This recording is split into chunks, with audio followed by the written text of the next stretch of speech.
С този метод Вуйчо ми свали 13 кг за 2 месеца и половина.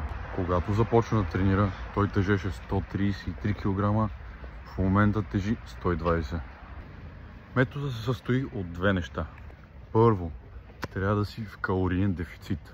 А кога по дяволите си в калориен дефицит? Когато приемаш по-малко калории, отколкото изгаряш през деня. По този начин тялото преобразува съхранените мазнини в енергия, за да му достигне.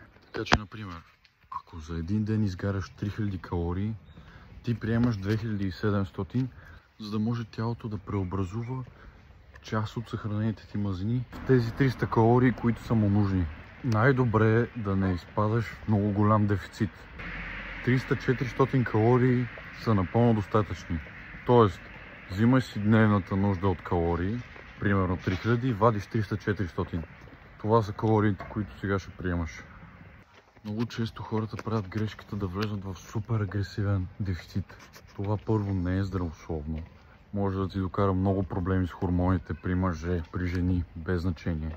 И второто, супер неприятно е. Поради тази причина много бързо се отказват хората като цяло от промяната за техните тела. Затова не е препоръчително повече от 300-400 калории да ти е дефицита. Ето го и второто нещо, което помогна много на Вуйчо ми. Тренировка с тежести. Но като сме в дефицит и няма физическа дейност, тялото започва освен да преобразува мазнините в калории, в енергия и мускулите. А ние не искаме това. Точно тук идват тренировките с тежести. По този начин запазваш мускулната си маса и я надграждаш. Колкото повече мускулна тъкан имаш, толкова повече тялото ти изгаря калории, за да я поддържа. Това много по-лесно те вкарва в дефицит.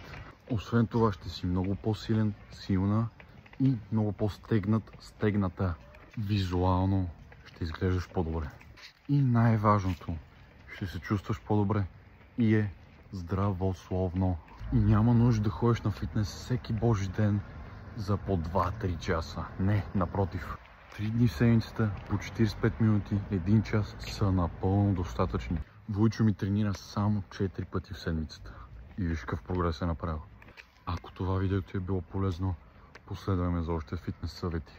А ако имаш въпроси или нужда от помощ, пиши ми налично, с удоволствие ще помогна.